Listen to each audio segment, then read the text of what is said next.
verbiage, the words, in all the emails as your backup? I'd like to see what was stated. You want to see what was said about you in the email? Based No, on no, right- no, I mean, that was stated about me. Please do not change. I'm not changing your words, those were my words.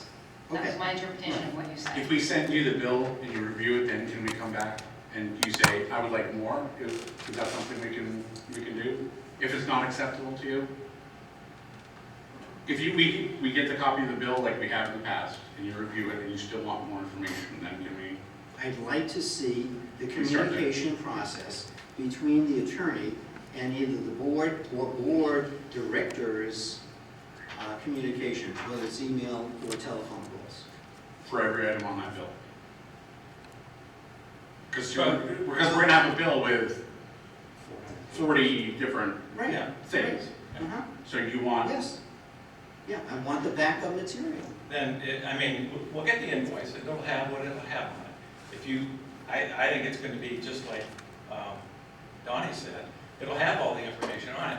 If you wanna go forward, or if you wanna go further backwards, I think we need to talk, because that's gonna be a little bit more intensive on it, but we'll see what's on the invoice. If you're happy with the invoice, how's that? You know, and I don't want to get into another discussion about right to knows, right? Under a right to know, right? Isn't that a public document? The email correspondence between the solicitor and the Not lawyer? necessarily, no. Okay. That's probably something we would need to get advisement from our solicitor on. Right, Then we need to do that. Because at a cost. as my correspondence in the past has stated, that Aliota has been charged over $100,000 for right to knows. Okay?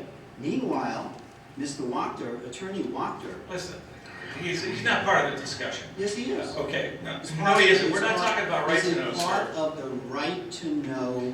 We're not talking about this at this meeting, no. If you had, we're talking about an invoice, that's fine. We'll see, we'll get the invoice and we'll get the backup data. Thank you. That shouldn't be a problem. Thank you. You want to talk about right to know, talk about it somewhere else. Okay. Okay. John, I have something to throw in on this finance report. Yes. My name is on there for mileage checks, and while I have not been driving to the meetings, I fly in every now and then, but I just want to let everybody know that for 2.5 years, I have never cashed a mileage check. I asked if we could just not write it to me at all, because we were in financial distress when I came on board, and I just felt like I didn't need that reimbursement. So the mileage check is, something that's mandatory on the books. But in 2.5 years, I've never cashed one, and I will never cash one. So my little give back, but my name's on there, and I just wanted to clarify that. I can void those checks, yes. So you would like to void it, Don? Yeah, I don't cash them, and, I'd asked Judy about, just how to do that, and we just came to the conclusion that I'm just never cashing them. So, I mean, if you want to just take me out of the system altogether, because I've not done it since the day I was sworn in, I'm good with that. Okay. We can do that. Me too. I've never filled out my mileage sheet, so I assumed I never was cut a check, but if I was, please don't do that anymore. I'm not going to cash them. Saves me work. Hey, just saying. My husband wishes I could say that. Give me money. Aaron just ran out of the room to No, okay. All right. Okay. Mr. Kugelka? Thank you, Mr. President. We currently have no financial and operations informational items. And now I'm going to ask if there's any financial and operation questions from the public. Anybody here has any questions about financial and operations? And if not, I'm going to move that we adjourn our financial and operations. Second. All right. All right. Thank you, Mr. Cook. Thank you. Appreciate it. Okay, moving into personnel and policy, Ms. McClintock, Good you'll help us out. Okay. For personnel and policy, first of all, I'd like to welcome Mr. Rankin officially, taking Dr. Nedish's place. 11.01, Clarion University of Pennsylvania Affiliation Agreement for our speech pathology clinical site. We have 11.02, approval of policy 217, graduation requirements. Can I just, Oh, please. can I just elaborate?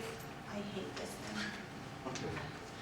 For the board on that? The reason that we're bringing that policy forward is, you may be aware, PD has changed the Keystone, the passing of the Keystone requirement to 2019. So this is changing the year in our policy from 2018 to 2019. Thank you. 11.04, approval of policies 902, publication programs. 11, excuse me, 1103. Oh, Approval I'm of sorry. policy, conflict of interest. Thanks. Back up, 11.03, approval of policy 827, conflict of interest. Yes, this is one of the 800s that came back from the PSBA audit towards the end of the 800s, so we did not have time to have Attorney Senate review it, but we brought the other 800s forward. What you will see in there is the strikeouts of the language that was recommended we remove as SBA did their audit. The rest of our policy is intact. 11.04, approval of policies 902, public programs. 903, public participation in board meetings. 904, public attendance at school events. And 905, citizens advisory committee. Do you have anything? Yes, as you can tell, the 900s are back. They came back, I think it was like the 28th of June, and without a regular meeting in July, we weren't able to bring those forward to you until this month. So as we go through the next section of policies, these are the policies returned to us from the 900s and PSBA, with minor changes, as you will see in each.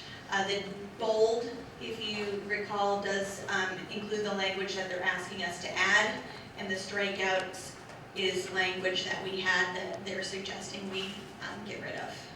And again, these are coming from PSBA. We adopt them once Attorney Senate or one of the other attorneys have approved them. Correct. I have a question. Number 904 is kind of struck me. Go down, purpose, definition, authority. Says the board prohibits gambling. Did we ever allow it? Just struck me. Don't think that we did, which is why I'm assuming that that's coming out, because the rest of that, is talking about the other things that are not permitted for folks to do when they're attending our events. I assume that's like the casino nights and things like that, fundraisers, I'm sure that's why it came up. Is that football, basketball? Polls. Well, they're not district sponsored. Those, I believe you're talking about like a football booster activity or a basketball No. booster activity. No. For instance, the Super Bowl, do personnel,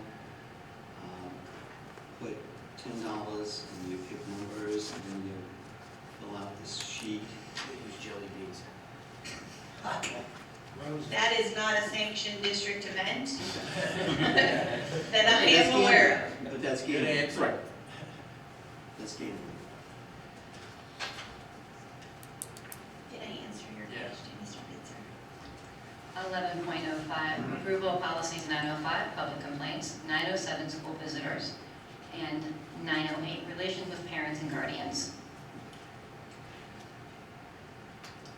We have 1106, approval of policies 911, news media relations. 912, relations with educational institutions. 913, non-school organizations, groups, individuals. And 914, relation with the IU.